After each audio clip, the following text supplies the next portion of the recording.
Jerome of Cagayan de Oro. Hello, hello! Na-miss ko kayo. Babasahin natin isa-isa yung mga kasagutan nila. Let's start with Rika of QC. Hindi ako tanggap ng pamilya ng partner ko. Susubukan ko muna silang pakisamahan. Baka kailangan lang nila akong mas makilala, DJ Monica. Rika, that's a good idea. Good answer. That's what I did when it happened in my relationship before. Medyo, syempre, naiintindihan ko, no? Teenagers pa lang kami noon eh. We were 17. So, medyo ayaw sa akin nung mami niya. Medyo mama's boy eh. So, ang ginawa ko ay talagang I tried to win her affection, ano? By being, Rika, ganyan lang yan. We have to be the adorable women that we are. Pakita mo kung gaano ka ka-adorable. At kung makilala ka na nila ng husto at nakita naman nila na mahal mo yung jowa mo and you are not BI, yung bad influence, siguradong mamahalin at mamahalin ka nila. Salamat, Rika. At sabi ni June ng Cebu City, para sa akin mahalaga pa rin ang pamilya. Pero, sabi niya, hindi naman dapat sila ang magdesisyon sa relasyon namin. Basta. Sabi niya, basta. Maayos kami ng partner ko, tuloy lang, DJ Monica. O, diba? Parang priority niya, diba? Yung kanyang relasyon. Oo. So that is June of Cebu City. Sabi ni Karen ng Davao City, DJ Monica, mahirap talaga kapag hindi ka gusto ng pamilya ng minamahal mo. Ang gagawin ko, kakausapin ko ng maayos ang partner ko para alamin kung ano ba at paano namin haharapin ang sitwasyon. Tama ka dyan, Karen of Davao City. Kailangan pag-usapan. Communication is very, very, very, very, very important in a relationship. I cannot stress that enough. No? I mean, really, kapag hindi po kayo nag-uusap, sa kangkungan na po kayo niyan. Sa kangkungan na tayo nito, hindi tayo nagsasalita. Kaya tama yan, Karen of Davao City. Sabi naman ni Mike of Manila, hindi ko ipipilit ang sarili ko sa kanila. Magiging magalang pa rin ako, pero may pero siya. Pero, sabi niya, magalang pero hindi ako magmamakaawa para matanggap lang nila ako, DJ Monica. Tama yan, Mike. Alam mo, 'di ba? Parati nating sinasabi ever since nag-pinch hit ako dito, 'di ba, the last time. Ano ang pinaka-importante? Whether or not you are in a relationship, meron bang nakakaalala diyan? Ang importante po ay self-respect. That's very important. Ako, kahit tanungin niyo po ang ating love guru na si Coach V, our professional matchmaker, no? It's not all about giving in. Kung ayaw sa'yo ng mga magulang, ng mga kaibigan, syempre makikisama ka, tatry mo. Pero, tama yung sinabi ni Mike. Nako Mike, bravo to you. Hindi ako magmamakaawa para lang tanggapin nila ako. That is so correct. Kasi, importante pa din that you maintain your self-respect. Okay, at ito pa. Patunayan ang sarili sa pamamagitan ng gawa. Parang sinabi ni Rika, 'di ba, kanina? Na talaga namang susubukan muna niyang pakisamahan, baka hindi lang siya kilala. Pag nakilala ka na at nakita na ikaw ay, wow, you are a catch. Talaga namang you will become irresistible and you can win over the family and the friends, the circle of your loved ones. 'Diba? Pero yun na nga boundaries ha, ladies and gentlemen. Ako, mga kaserbisyo, boundaries. May natutunan tayo dito kay Mike. Huwag magmakaawa. Don't. Yung tama lang, konting lambing, konting, uy tita, ang ganda nyo naman po ngayon. Uy. 'Di ba? Konting, tito, kumusta na po tayo? Dinalan ko po kayo ng red wine kasi paborito nyo. Nako. Oh, kahit di naman red wine, dalan mo ng red horse. Dalan mo ng beer. Oo. 'Di ba? Hindi importante yung brand. Dalan mo ng pandesal na binili mo sa kanto. Dalan mo ng konting instant noodle pag may merienda, 'di ba? Oh, yung mga ganon. Parang try to charm your way into the hearts of the families of your jowa. Alamin kung makatarungan ang kanilang mga pangamba. Kasi minsan, may reason naman, di ba? There is a reason behind the disapproval. Minsan, habang pinaglalaban natin ang relasyon, nakakalimutan nating suriin kung may katotohanan ang ilan sa kanilang kinatatakutan sa'yo. Maaring may mga bagay na hindi natin nakikita sa sobra nating pagmamahal. Alam mo na, love is blind. That is so true. Pero, kapag nagkaintindihan na tayo, we can work our way through it. But we have to try to understand what are the reasons why. Because sometimes, whether we like it or not, meron ding kailangan dito. Importante po ito kaserbisyo ha. Medyo may self-awareness po tayo. Medyo may self-reflection. Baka meron tayong ugali. Baka meron tayong medyo yung pinagdaanan na alam nila na they don't approve of. Baka narinig nila na medyo dati nag-two-time ka, aray. Kailangan may self-reflection, self-awareness. At pag ganon, try natin silang i-assure that it won't happen again. 'Di ba? At magkaroon po tayo ng malinaw na pag-uusapan. Mga usapan na malinaw lang.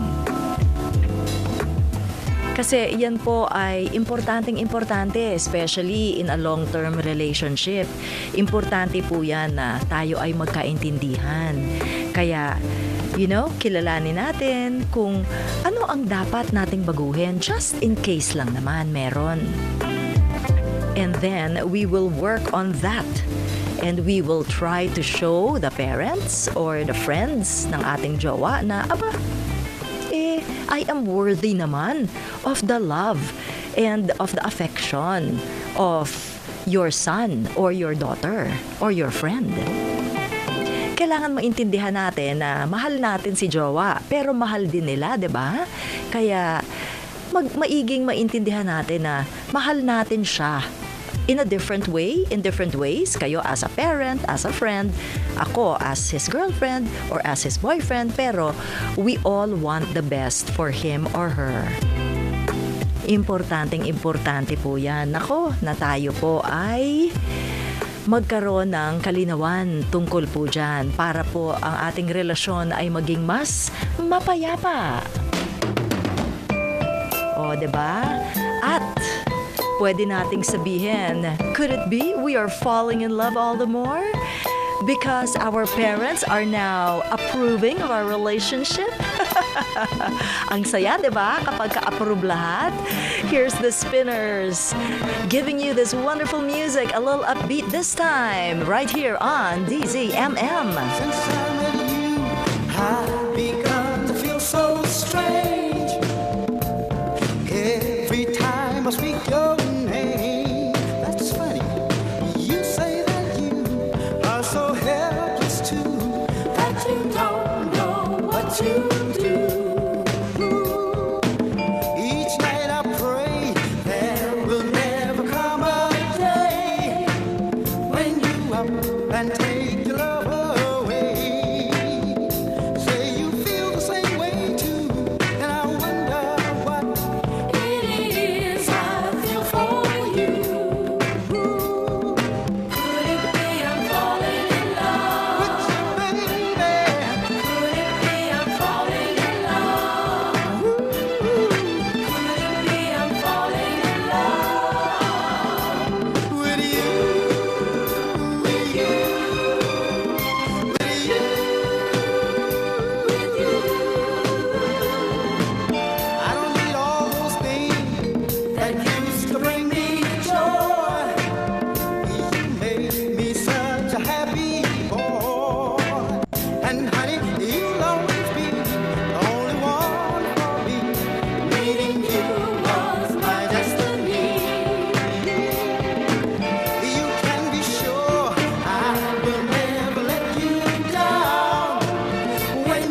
realize this world that I found is too good to be true. Standing here beside you, want so much to give you this love in my heart that I'm feeling for you. Let 'em say we're crazy. I don't care about that. Put your hand in my hand, baby. Don't ever look back. Let the world around us just fall apart. Baby, we can make it if we're heart to heart. And we can build this dream together, standing strong forever. Nothing's gonna stop us now. And if this world runs out of lovers, we'll still have each other. Nothing's gonna stop us. Nothing's gonna stop us now.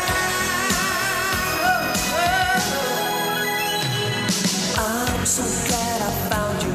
I'm not gonna lose you. Whatever it takes, I will stay here with you. Take it to the good times, see it through the bad times. Whatever it takes is what I'm gonna do. Let 'em say we're crazy. What do they know? Put your arms around me, baby. Don't ever let go. Let the world around us just fall apart. Baby, we can make it if we're heart to heart. And we can build this dream together, standing strong forever. Nothing's gonna stop us now. And if this world runs out of lovers, we'll still have each other. Nothing's gonna stop us. Nothing's gonna stop us. Ooh, all that I need is you. All that I need. And all that I want to do is hold you forever, forever and ever. Hey!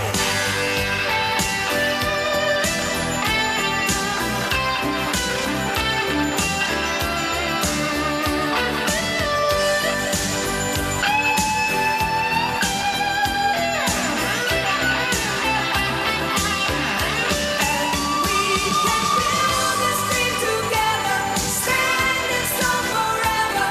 Nothing's gonna stop us now. And if this world runs out of lovers, we'll still have each other. Nothing's gonna stop us. Nothing's gonna stop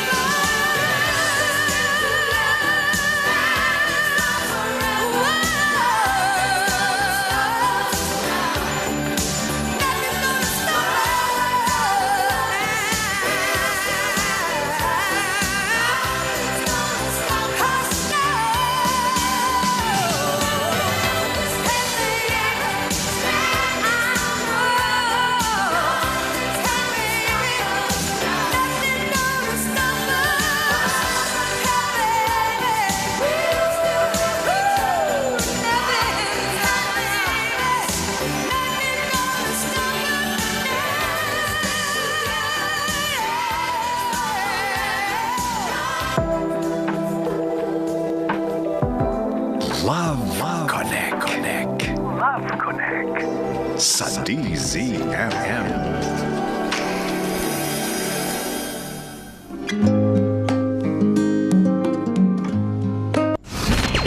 Mga balitang kumpirmado, sigurado. DZMM. Ako si Raymond R. De Los Santos. Para sa akin, hindi lang ako nanood at nakakinig si CMM. Subalit, dahil sa unang pakikinig ko na iyon, tumimo para sa aking isipan na ito ang isang programa na makapagbigay ng impormasyon tungkol sa nangyayari sa ating kapaligiran, sa ating pamahalaan para sa taong bayan. Happy 40th anniversary DZMM. Una sa balita, una sa public service.